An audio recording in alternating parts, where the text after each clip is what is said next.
자, 질문 하나 드리고 말씀 시작하겠습니다.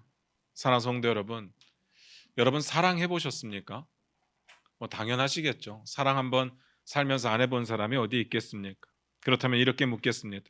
도대체 사랑은 어떻게 하는 겁니까? 사랑이 뭐냐라고 하는 정의에 대한 질문이 아닙니다. 사랑을 어떻게 하느냐고 제가 여쭈었습니다.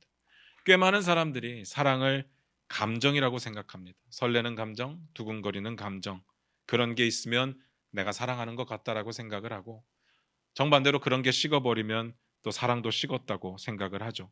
정말 죄송한 이야기인데 그건 그저 호르몬의 변화에 따른 증상일 뿐인 겁니다. 그런 감정이 필요 없다고 말씀드리는 게 절대로 아니니까 오해는 하지 마시기 바랍니다. 설레는 감정 너무 좋잖아요. 또 두근거리는 감정 너무 좋습니다. 다만 그런 감정이 전부 사랑은 아니라는 겁니다. 또 그런 감정만 사랑도 아니라는 거죠. 우리가 재밌는 것을 할 때 막 두근거릴 수 있습니다. 가슴이 뛸 수도 있죠.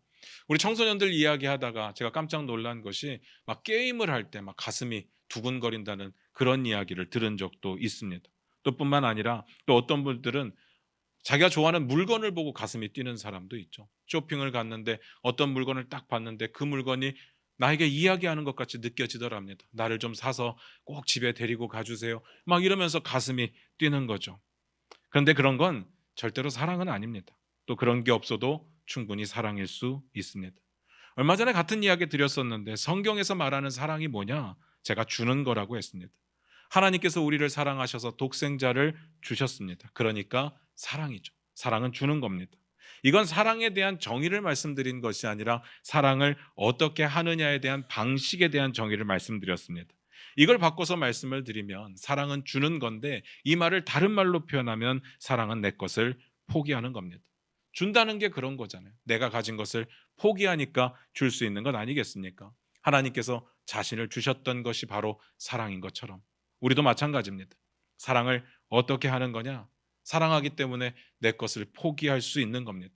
내 시간도 포기할 수 있고, 내 편안함도 포기할 수 있고, 내 넉넉함도 포기할 수 있고, 내 자존심도 포기할 수 있죠. 이런 게 사랑입니다. 이런 게 사랑하는 방법이죠. 사랑은 주는 거고, 사랑은 나를 포기하는 겁니다. 하나님과의 관계에서도 똑같고, 그리고 우리들끼리 인간들의 관계에서도 똑같이 적용이 됩니다. 오늘 본문 말씀 같이 보면서 그 이야기를 좀 나눠보도록 하겠습니다. 5장 38절만 같이 읽겠습니다. 같이 읽습니다. 시작. 또 눈은 눈으로 이는 이로 갚으라 하였다는 것을 너희가 들었으나.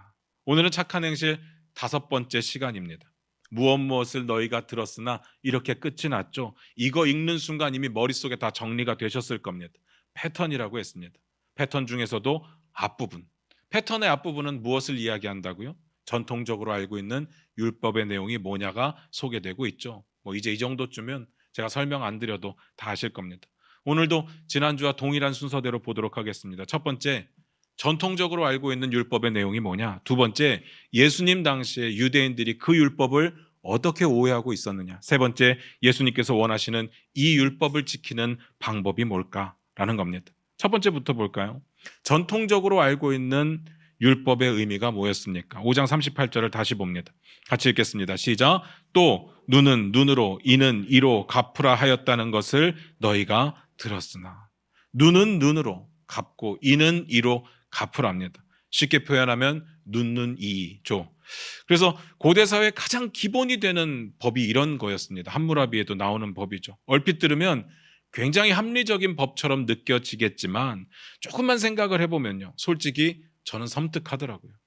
이렇게 한번 생각을 해볼게요. 지금 우리 사회에 이 법을 적용한다면 여러분 어떨 것 같습니까? 저는 섬뜩해요. 가해자가 되어도 섬뜩하고 제가 피해자가 되어도 섬뜩합니다. 저희가 중앙교회에 있을 때 저녁 예배 시간에 한동안 주일학교 모임이 따로 있었습니다. 굉장히 좋은 아이디어잖아요. 요즘처럼 저녁 예배 안 드리는데 주일학교 모임을 해주면 그러면 이제 부모님들이 자식들을 거기에 맡기고 마음 편하게 예배에 집중할 수 있는 거죠. 그런데 문제가 있습니다. 어떤 문제가 있느냐? 저녁 예배가 예상보다 늦게 끝날 때가 있어요. 그러면 주일학교 모임은 끝이 났는데 저녁 예배는 안 끝나는 그런 상황이 펼쳐지는 거죠. 이제 전도사님과 선생님들은 할 거 다 했는데 부모님들이 데리러 안 오는 상황이 펼쳐지는 겁니다. 그런 날이었습니다. 주일학교 모임은 일찍 끝났고 저녁 예배가 상당히 늦게 끝났죠. 어떻게 할 수가 없으니까 담당 사역자가 애들을 복도에 이렇게 일렬로 쭉 앉혀놨습니다. 그리고 자기 할 일을 했겠죠. 뭐 그 사이에 무슨 일이 벌어지겠어 했을 겁니다. 그때 어떤 목사님 아드님이 그 복도에서 자전거를 탔습니다. 말이 안 되죠. 실례인데. 또 그걸 보고 그 또래에 또 어떤 목사님의 아드님이 그 자전거가 지나가는 걸 뒤에서 붙잡았습니다. 열심히 달리고 있던 자전거가 딱 멈추니까 넘어지게 되는 거죠. 그런데 하필이면 저희 딸 아이의 위에 이제 자전거와 함께 넘어지게 되었습니다. 그래서 얼굴에 3, 4cm 정도의 흉터가 깊게 생겼죠. 여자아이인데 그때가 이제 초1 정도 되었던 것 같아요. 하여간 어제도 보니까 여전히 상처가 있더라고요. 여자아이를 그렇게 만들다니 어찌나 화가 났는지 모르겠습니다. 관리를 제대로 안 한 전도사님께 1차적으로 화가 많이 났고요. 자전거를 실내 복도에서 탄 그 아이에게 화가 나지만 화를 낼 수 없으니까 그 아이의 아버지 목사님께 화가 많이 났고요. 그리고 또 그걸 붙잡고 장난을 쳤던 그 아이의 아버지 목사님께도 화가 났죠. 근데 화가 나는데 뭘 할 수 있는 게 아무것도 없더라고요. 뭐 제가 손해배상을 청구하겠어요. 그렇다고 욕을 하고 싸우겠습니까? 미치겠는 거죠. 오늘 본문을 보면서 그때 생각이 나더라고요. 이 법대로 했으면 어떻게 됐을까? 똑같이 얼굴에 상처를 준다? 어떨 것 같습니까? 3명이면 1.3cm씩 이렇게 나눠서 상처를 줘야 되는 겁니까? 너무 끔찍하죠. 저는 그런 걸 원하지 않습니다. 갚아준다고 우리 아이의 얼굴이 회복되는 건 아니니까. 그리고 그걸 떠나서 이런 식으로 처리를 해버리면요, 앞으로 계속 볼 사이들인데 이거 불편해서 어떻게 보겠습니까? 말이 안 되는 거죠. 만약에 생각을 해봤습니다. 얼굴에 상처 정도가 아니라 정말로 성경에 나와 있는 대로 눈을 다쳤거나 이가 부러졌거나 했다면, 이게 성경의 법대로 적용을 한다면 어떻게 될까? 정말 눈을 뽑고 이를 부러뜨려서 이걸 갚아야 된다면 제 속이 시원할까요? 섬뜩하더라고요. 전혀 시원하지 않겠다는 생각이 들었습니다. 저는 싫었습니다. 이런 섬뜩한 법이 정말 성경에 있을까? 한번 찾아볼까요? 출애굽기 21장 23절부터 25절입니다. 화면 보시면서 같이 읽겠습니다. 출애굽기 21장 23절부터 25절입니다. 같이 읽겠습니다. 시작. 그러나 다른 해가 있으면 갑되 생명은 생명으로, 눈은 눈으로, 이는 이로, 손은 손으로, 발은 발로, 된 것은 된 것으로, 상하게 한 것은 상함으로, 때린 것은 때림으로 갚을지니라. 있더라고요. 이렇게 무서운 법이 성경에 있었습니다. 제가 이 구절을 읽으면서 하나님께서 왜 이렇게 섬뜩한 법을 허락하여 주셨을까 고민이 되더라고요. 여러분들도 한 번쯤은 고민을 해보셨으면 좋겠습니다. 제가 여러분의 고민을 돕기 위해서 좀 예를 들어보면요, 가끔씩 TV에서 뉴스를 보다 보면 이런 뉴스를 보게 될 때가 있을 겁니다. 어떤 죄에 대해서 처벌이 너무 약하다, 그래서 법 개정이 아쉽다, 필요하다, 이런 이야기를 들어보셨을 겁니다. 우리가 마음속에 가지고 있는 어떤 죄에 대한 형벌의 무게가 있고요, 그리고 법이 허락하는 그 죄에 대한 형벌의 무게가 있는데 이게 비슷하면 괜찮아요. 그런데 이게 비슷하지 않으면, 우리의 눈높이에서 많이 떨어질 때 그때 마음이 많이 상하죠. 뭐 예를 들어서 아동 성범죄, 데이트 폭력, 청소년 범죄, 무고죄, 음주운전, 이런 것들을 이야기할 때 형량이 너무 낮다는 생각이 들 때가 있죠. 아마 한 번쯤은 여러분도 생각을 해보셨을 겁니다. 그렇다면 이런 가정을 해보는 겁니다. 만약에 우리가 이 부분에 대해서 형량이 자꾸 약하다고 생각을 하니까 이런 일들을요, 각자에게 맡긴다면요, 어떤 일이 벌어질까요? 다시 말해서 피해자나 그 피해자의 가족에게 이 처벌에 대해서 알아서 해라, 니네가 속 시원하게 풀릴 만큼 알아서 해라, 이러면 어떤 일이 벌어질까요? 꼭 그렇게까지는 안 하더라도 법원에서 재판을 할 때 그 피해자나 피해자 가족이 원하는 만큼 형량을 내려준다면요, 그러면 어떻게 될 것 같습니까? 그야말로 엉망진창이지 않겠습니까? 적당한 선의 처벌이 있을까요? 그리고 가해자라고 할지라도 내가 당하는 그 처벌의 수위가 좀 너무 과하다 싶으면 내가 잘못한 건 잘못한 거고, 그래도 이건 좀 너무 심하지 않나, 이런 생각이 들지 않겠습니까? 제가 중학교 때 있었던 일인데요, 체육 시간에 두 학생이 심하게 장난을 치다가 둘이 갑자기 막 치고받고 싸우게 되었습니다. 남중이었기 때문에 늘상 있는 일이기는 했습니다. 선생님이 이제 둘을 불러내셔서 큰 소리로 혼내지 않으시고 앞에 딱 세웠습니다. 그리고 어떤 벌을 줬냐면 서로 뺨을 때리도록 했습니다. 수업이 끝날 때까지. 이게 싸우다 끌려 나왔지만 처음에는 서로 눈치를 보면서 이렇게 살살 때렸습니다. 세게 때리면 당연히 세게 돌아오겠죠. 아니까 살살 때리는 거죠. 살살만 끝까지 때릴 수 있으면 아무 벌 아닌 것처럼 끝날 수 있는 상황이었죠. 그런데 한 10번쯤 이게 왔다 갔다 했을까요? 한 녀석이 실수인지 아니면 일부러 그랬는지 강도가 좀 셌나 봐요. 그러니까 그걸 맞은 애가 갑자기 기분이 상했는지 세게 때리기 시작하는 겁니다. 그러면서 더 세게 때리고 더 세게 때리고 나중에는 둘이서 풀스윙으로 서로 뺨을 때리는데 눈물을 정말 펑펑 흘리면서 울면서 서로를 향해서 그렇게 뺨을 때리는 것을 봤습니다. 제가 그런 생각을 했습니다. 속 풀릴 만큼 갚는다? 그런 게 있을까요? 정말 공정하게 공평하게 내 속이 시원해질 만큼 형벌이 있다? 저는 없다고 봅니다. 제가 왜 이렇게 말씀드린지 아시겠습니까? 오늘 성경에 나와 있는 이 법, 눈에는 눈, 이에는 이 법이 사실 엄청 섬뜩해 보이는 법이기는 하지만 사실은 두 가지 원리를 담은 법이었습니다. 첫 번째, 개인의 복수를 금지한다는 법이고요. 두 번째, 당한 것 이상의 보복을 금지한다는 법이었습니다. 오히려 이 법은 갚아준다는 의미보다는 보복의 고리를 끊어버리겠다는 의미가 크죠. 자, 그렇다면 이제 이야기가 달라지죠. 이 법 괜찮죠? 괜찮은 법 같습니다. 그렇게 섬뜩하지만은 않습니다. 듣고 보니까 그럴듯합니다. 여기서 두 번째입니다. 이 괜찮은 법이 뭐가 문제였을까? 유대인들이 이 법을 어떻게 오해하고 착각하고 있었느냐? 사실은요, 이 법이 우리가 흔히 말하는 이제 범죄자의 인권을 지켜주기 위한 법은 아니에요. 뭐 그런 의미가 아예 없지는 않았겠지만 하나님께서 이 법을 주신 가장 중요한 이유는 이스라엘 내에서 악을 끊어버리고 이스라엘을 죄로부터 구별해서 거룩하게 유지하고자 이 법을 주셨던 겁니다. 그래서 두려움을 주신 거예요. 두려움을 통해서 이 법이 진행되게 하셨던 겁니다. 신명기 19장 20절부터 21절 한번 읽어보도록 하겠습니다. 화면 보시면서 같이 읽겠습니다. 시작. 그리하면 그 남은 자들이 듣고 두려워하여 다시는 그런 악을 너희 중에서 행하지 아니하리라. 내 눈이 긍휼히 여기지 말라. 생명에는 생명으로, 눈에는 눈으로, 이에는 이로, 손에는 손으로, 발에는 발로이니라. 뭔 말인지 아시겠죠? 20절에 보니까 두렵게 하라잖아요. 두렵게 해서 어느 누구도 똑같은 죄를 짓지 못하도록 21절에 보니까 절대로 긍휼히 여기지 말라고 이야기를 합니다. 이 법은요, 악을 끊기 위한 법이었습니다.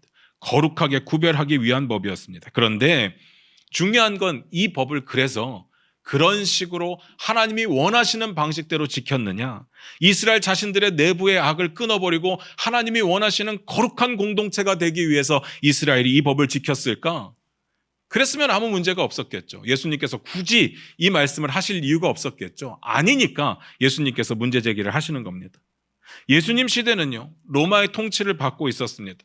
뭐 함부로 기분 나쁘다고 눈 빼버리고 입 부러뜨리고 그렇게 보복할 수 있는 상황이 아니었습니다. 적절한 물질적인 배상을 해주는 것으로 대신할 수 있었죠. 여기에 거룩은 없습니다. 보복이 보상으로 바뀐 것뿐이죠. 여전히 그들의 마음 가운데는 보복하고 싶은 복수의 마음이 존재했다는 이야기입니다. 그런데 법적으로 보복이 안 되니까 보상이라도 받아내려고 했던 거죠. 받을 수 있는 만큼의 최상의 보상을 받으려고 했습니다. 물론 어떤 사람들에게는 보상이 더 좋을 수도 있는 거고요. 이렇게 지키는 건 하나님이 말씀하시는, 예수님이 말씀하시는 착한 행실은 아니었습니다. 여기에 거룩은 없으니까. 여기서 심각하게 한번 고민해 보셔야 됩니다. 우리는 다를까요? 저와 여러분 다릅니까? 우리 성도 간에 어떤 문제가 생겼을 때, 분쟁이 생겼을 때, 혹은 뭐 손해를 입거나 상해를 입었을 때 어떻게 해결하시겠습니까? 어떻게 해결하시겠습니까? 정말 교회 공동체의 거룩한 구별을 위해서 악의 문제는 끊기 위해서 시작을 하시겠습니까? 아니면 내가 당한 것, 내가 손해본 것, 그것을 복구하는 게 최우선 과제이겠습니까? 어떨 것 같습니까? 성도가 아닌 다른 사람과 분쟁이 생겼을 때는요, 우리 가운데 악의 고리를 끊기 위해서, 악의 악순환의 고리를 끊어버리기 위해서 노력을 하시겠습니까? 아니면 손해에 대해서 복구를 하는 것이 우선입니까? 아니면 그 사람의 처벌이 우선입니까? 어차피 예수 안 믿는 사람이니까 우리 한번 갈 때까지 가보자, 너 한번 콩밥 먹어봐라, 이게 우리의 모습이겠습니까? 솔직히요. 솔직하게 한번 대접해 보시기 바랍니다. 어떨 것 같습니까? 이것도 여러분 고민해 보셔야 됩니다. 자, 그렇다면 세 번째, 예수님께서 이 법을 어떻게 지키기를 원하셨을까? 5장 39절입니다. 5장 39절 같이 읽겠습니다. 시작. 나는 너희에게 이르노니 악한 자를 대적하지 말라. 누구든지 내 오른편 뺨을 치거든 왼편도 돌려대며. 나는 너희에게 이르노니 이렇게 끝났죠. 이거 패턴의 뒷부분이라고 말씀드렸어요. 패턴의 뒷부분은 어떤 내용입니까? 이제부터 예수님이 진짜 이 법에 대해서 하시고 싶은 이야기를 하실 겁니다. 첫 번째로 이렇게 말씀하셨습니다. 악한 자를 대적하지 말라. 사실요, 이 눕는 이의 이 법을 제대로 이해했다면 악한 자를 우리가 굳이 대적할 필요는 없어요. 보복이 큰 의미가 없어요. 어차피 하나님께서 공의를 베푸실 거니까. 하나님의 공의는요, 악한 자를 처벌하실 겁니다. 우리가 보복하는 것과 비교가 안 될 거예요. 악한 자는 분명히 처벌을 받을 겁니다. 우리는 그저 우리 안에 존재하는 악의 모습들, 그 악한 마음들을 끊어버리는 데 노력을 하면 되는 겁니다. 대적이라는 단어의 뜻을 찾아보니까 복수한다는 뜻이에요. 우리가 복수할 필요가 없다는 이야기입니다. 왜냐? 하나님이 갚으실 거니까. 우리는 이런 일이 있을 때마다 우리 공동체의 거룩을 더 먼저 고민해야 되는 겁니다. 여러분, 지금 유대인들의 상황을 한번 상상해 보시기 바랍니다. 지금 로마의 지배를 받고 있어요. 이스라엘은 망한 지 꽤 오래되었고 포로 시대를 거쳐서 여러 나라의 식민지를 거치다가 지금 로마의 식민지가 되어 있었습니다. 먹고 살기 당연히 힘들죠. 자유가 없는데요. 그리고 억울한 일들을 날마다 당해야 됐습니다. 정말 힘든 시기였습니다. 그래서 그들 가운데 지배적인 생각이 뭐였느냐? 독립을 원했습니다. 마음속으로 간절하게. 독립을 원하는 게 뭐가 나쁩니까? 남의 나라의 지배를 받는 게 나쁜 거지 독립을 하는 건 당연한 것 아니겠습니까? 언제까지 남의 나라의 지배를 받으며 살겠습니까? 그런데 이걸 생각해 보셔야 돼요. 독립을 그냥 얻을 수 있을까요? 로마가 야 이제 수고했다 니네 독립해라 이러겠습니까? 이런 일은 절대로 일어나지 않죠. 이스라엘이 독립을 하고 그 옛날 누렸던 찬란했던 다윗 왕국만큼의 어마어마한 나라를 다시 재건하려면 뭐가 필요하냐? 피의 복수가 필요합니다. 피의 응징이 필요해요. 피를 흘려야만 가능했던 일이었습니다. 아닐까요? 그들이 예수님을 어떤 메시아로 기대했습니까? 그걸 보면 알 수 있잖아요. 어떤 메시아로 기대했다고요? 이스라엘을 무력으로 구원할 정치적이고 군사적인 왕으로 생각을 했습니다. 이게 뭔 말일까? 그들은 로마에 대해서 복수를 원하고 있었습니다. 나라의 독립도 많지만 일단 우리를 괴롭혔던 저들을 보복하고 싶었습니다. 게다가 너무나도 안타까운 것은요, 그들의 적이 오직 로마만은 아니었습니다. 이런 시간이 길어지면 길어질수록 어떤 문제가 생기느냐? 내부의 적도 생기게 됩니다.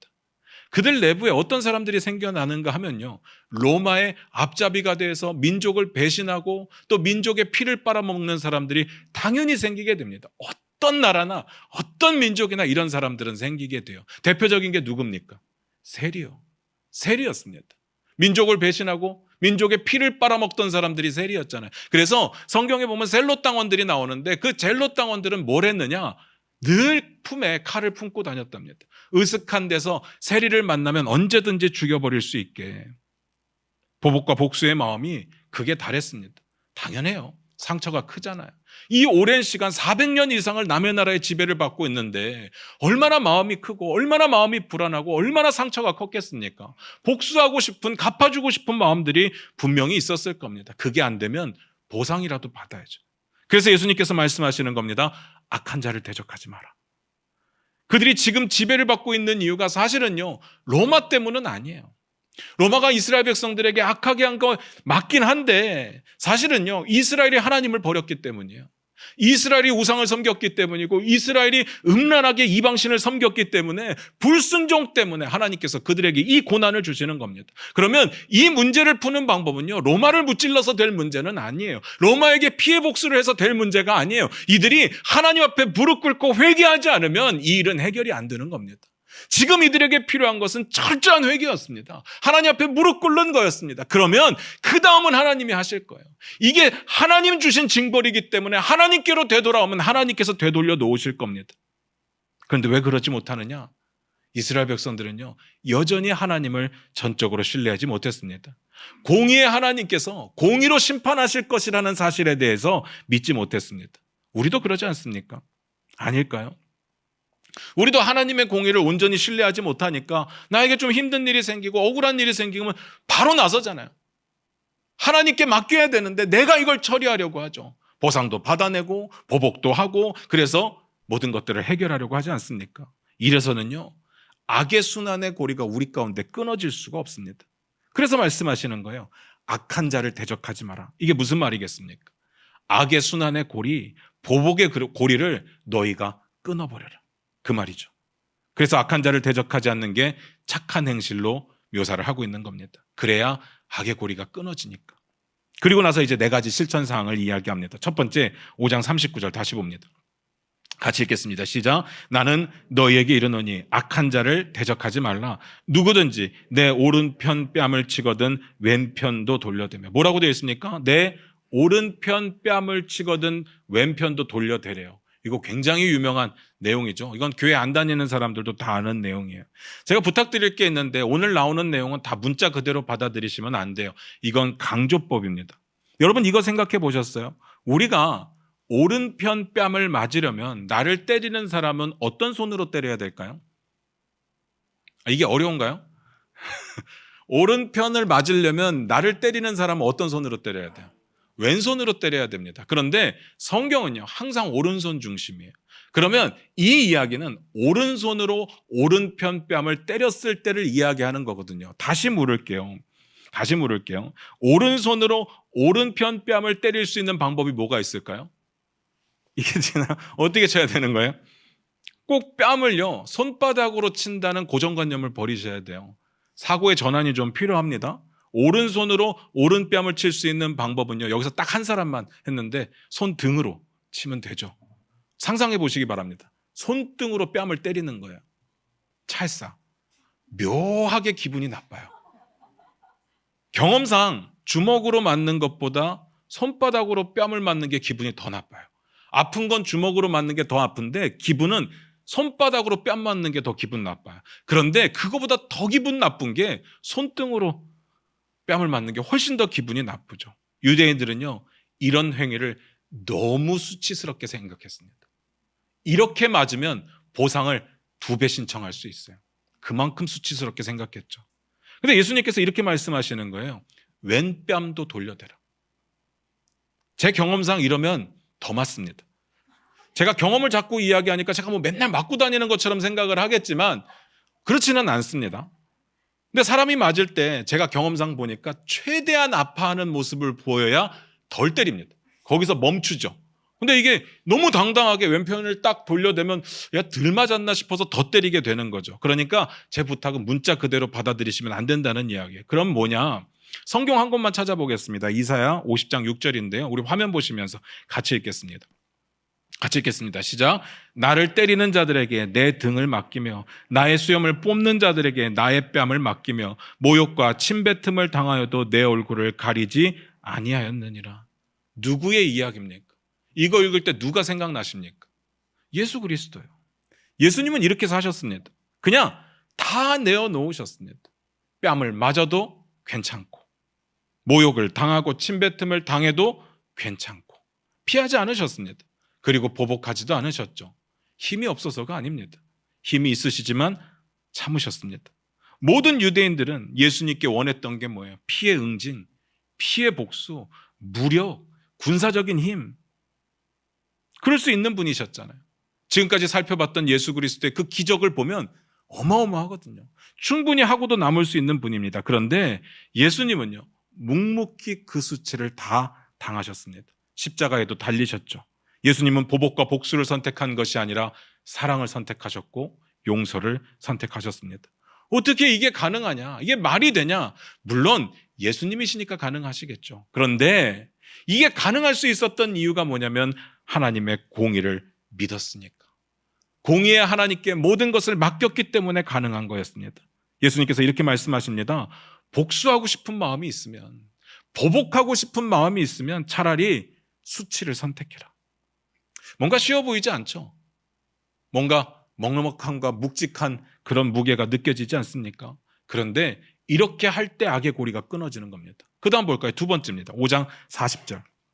같이 읽겠습니다. 시작. 또 너를 고발하여 속옷을 가지고자 하는 자에게 겉옷까지도 가지게 하며.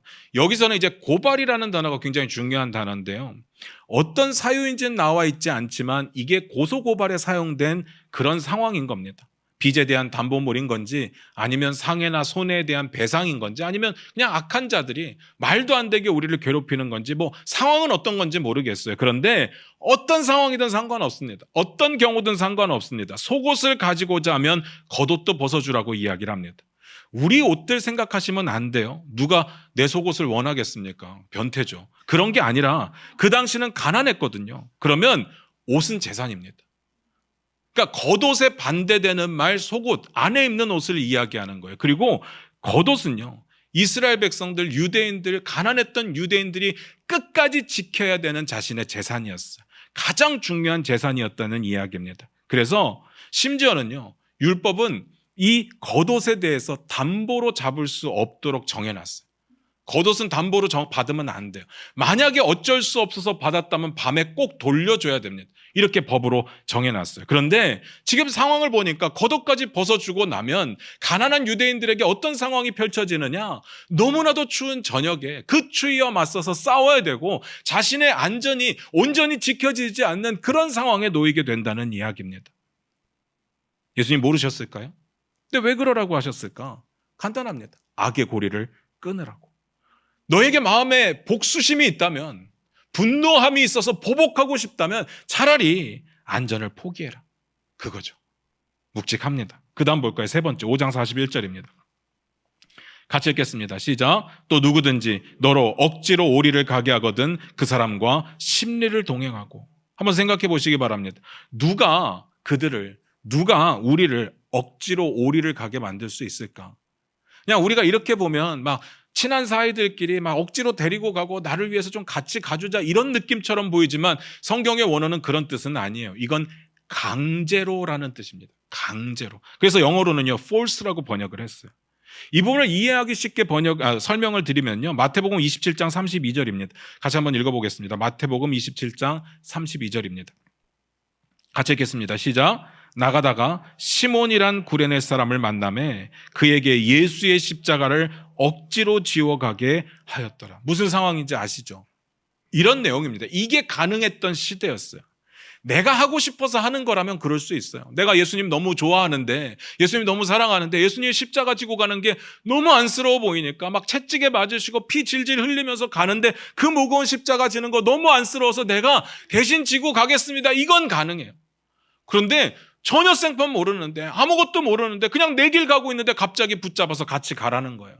근데 그냥 같이 가는 것도 아니고 수치의 상징인, 정말 수치스러워서 어느 누구도 지고 싶지 않았던 그 십자가를 같이 지라는 겁니다. 대신 지라는 거예요.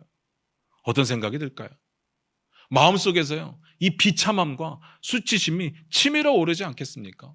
내가 잘못한 것도 없는데요. 딴 건 몰라도 십자가를 내가 왜 져요? 사람들이 나를 뭐라고 생각하겠어요? 그걸 보면서 얼마나 비웃겠습니까? 또 소문이 그렇게 나면 어떡해요?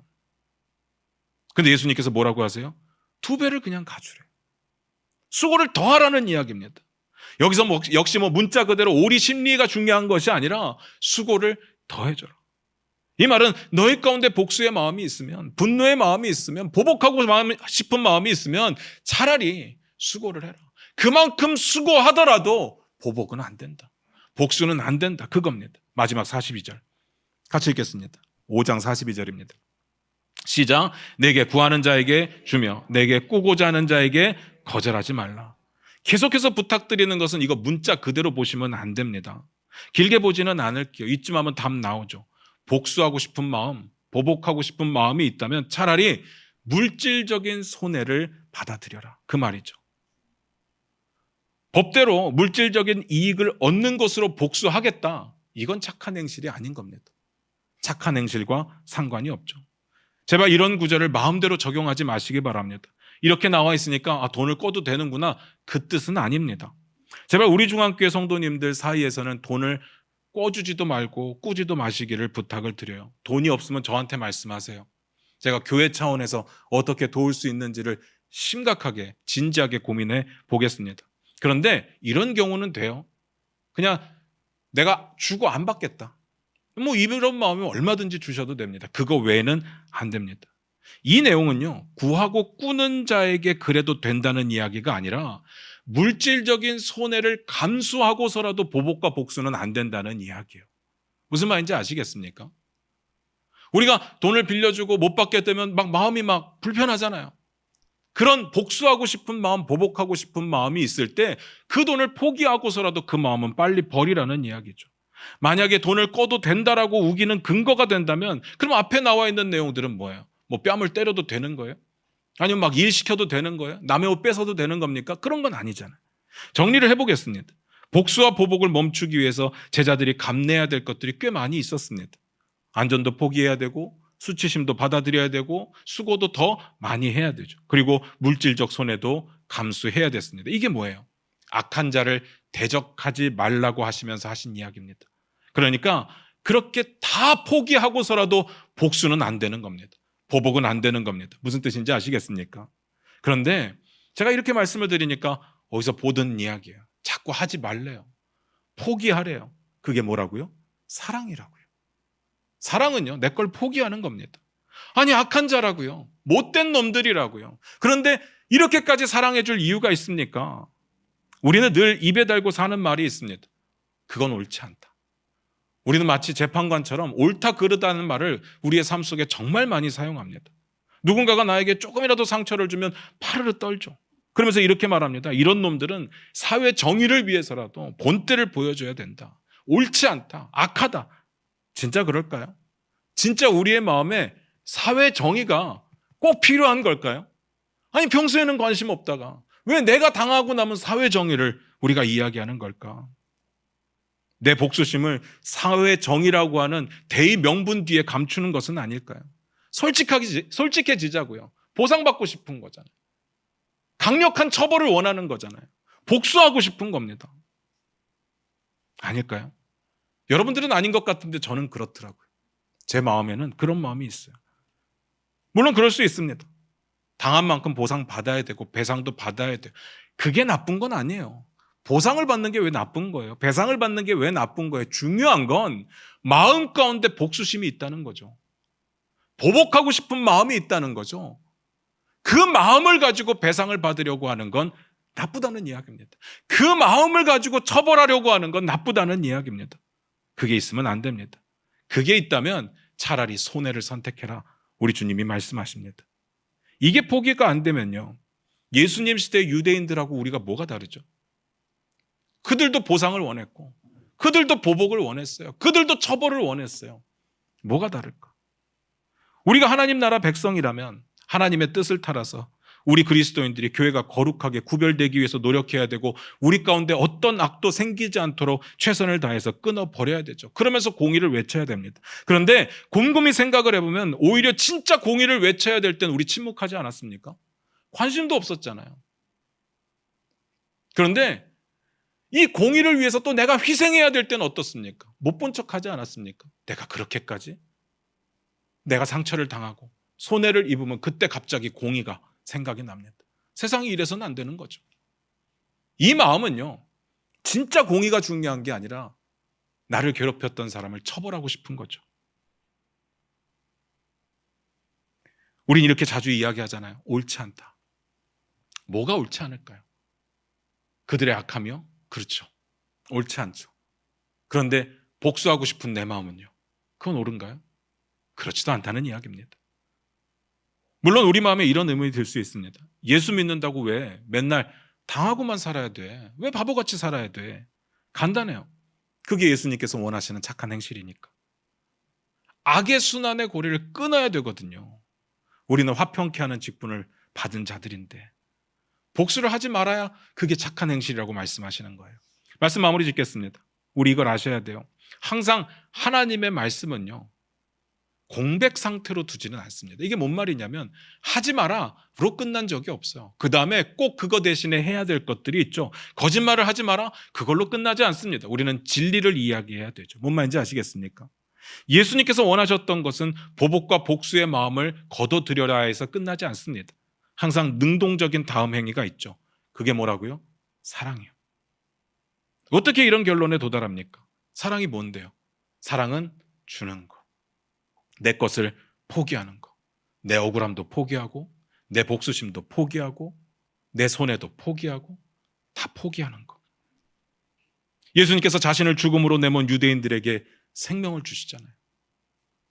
자기를 때리고 모욕하고 조롱하고 침을 뱉고 머리에 가시면류관을 씌우고 그런 로마 군인들을 위해서 뭐 합니까? 하나님께 저들을 용서해달라고 용서를 구하잖아요. 그게 사랑이죠. 그렇게 사랑하라는 뜻입니다. 예수님께서 말씀하시는 착한 행실, 결국은 사랑입니다. 우리가 사랑하면 포기할 수 있습니다. 사랑하면 수치심도 받아들일 수 있고 안전도 포기할 수 있고 내 편안함도 포기할 수 있고 물질적인 손해도 감수할 수 있습니다. 우리가 예수 믿는 사람이 아니라면 처절하게 복수하면서 사는 게 세상 가운데는 살기 편할 수도 있을 겁니다. 응징하고 갚아주고 살면 되죠. 근데 하나님의 백성의 모습은 아닙니다. 하나님의 자녀의 모습은 아니에요. 예수님의 제자의 모습도 아닙니다. 왜 우리가 이런 일이 있을 때마다 손해배상, 처벌 이런 것부터 생각이 나느냐? 우리의 마음 가운데 자비가 없어서 그래요. 긍휼함이 없어요. 사랑이 없기 때문에 그렇습니다. 하나님 나라 백성들이 하나님 나라를 살아가는 방식은 복수를 포기하는 겁니다. 보복을 포기하는 겁니다. 악의 고리를 끊기 위해 최선을 다하는 겁니다. 그리고 사랑하는 겁니다. 사랑하는 성도 여러분, 여러분께 묻겠습니다. 포기할 준비가 되셨습니까? 포기할 수 있겠습니까? 그때 사랑이 시작되는 겁니다. 이 이야기만 하고 마치겠습니다. 제가 어떤 친구에게 들은 이야기인데요. 그 친구가 유치부 교사로 일할 때의 이야기를 이제 저한테 해줬습니다. 세 아이가 이렇게 올망졸망 앉아서 놀고 있다가 이제 두 아이가 장난을 치기 시작하는데 한 아이가 이렇게 때린 거죠. 그랬더니 다른 아이가 왜 때려? 그러면서 또 때렸습니다. 넌 왜 때려? 또 때렸습니다. 아까 우리 중학생들처럼 계속 이제 치고받고가 시작이 된 거죠. 선생님 입장에서 이걸 어떻게 말릴까 잠깐 고민하는 사이에 3의 아이가 갑자기 등장을 한 겁니다. 그러면서 이렇게 말을 하는 거죠. 야, 너도 나한테 때려. 야, 너도 나한테 때려. 됐지?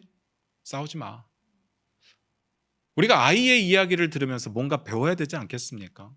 사랑이라고 하는 건 되갚아주는 게 아니라 포기하는 겁니다. 내 억울함도 포기하고 내 복수심도 포기하고 하나님이 원하시는 그 관계를 이루어 나가는 거, 악의 고리는 끊어버리고 오직 하나님이 원하시는 화평의 관계를 이루어 가는 거. 우리가 악착같이 받아내고 갚아주고 살아간다? 세상에선 지혜겠지만 하나님의 방식은 아닙니다. 왜냐고 물으셔도 저는 대답할 말이 없습니다. 하나님이 그걸 원하시니까. 그리고 하나님은 분명히 우리의 억울함도 갚아주실 겁니다. 기도하겠습니다.